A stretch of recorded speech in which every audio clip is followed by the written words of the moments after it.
Hello everyone and welcome back. Today I'm going to challenge myself. I will try to open this package without any visible signs that will be left after I will fix this problem here.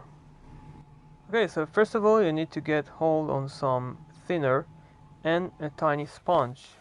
Then you need to soak it in the thinner fluid and you have to wet all the back side of the package you wish to open.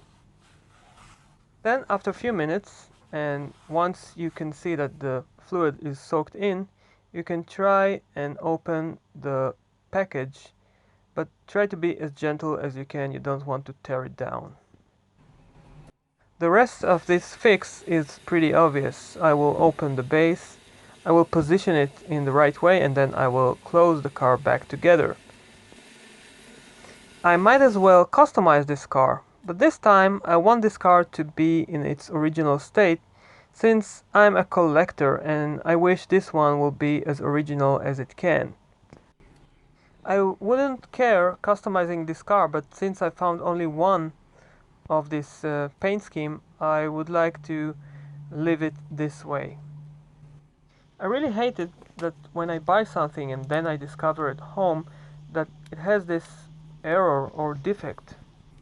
However, in this case, if I see it in the store with its error at the first place, I would buy it anyhow, since I'm pretty sure that I will be able to fix this car and bring it to its right condition.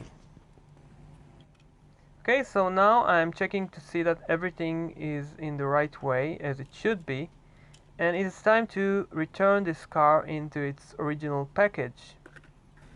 As you saw at the very beginning of this video, I've managed to open this package and its clear cover without causing the card any visual damage.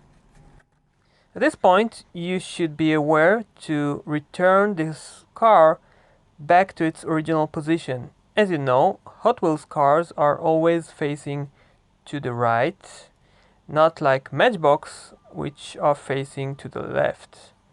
So now all I have to do is to use a little bit of glue, and then I will attach the card to the plastic cover. After applying some transparent glue on both plastic cover and card, you can either hold the two pieces together with your fingers until the glue will dry off, or you can use an office paperclip in order to do that work for you. Well, I think I'm done. I will now put this car here in this box among my other Hot Wheels cars. And I will see you soon on my next video. Have a nice week up ahead and stay safe. Thanks for watching. Bye bye.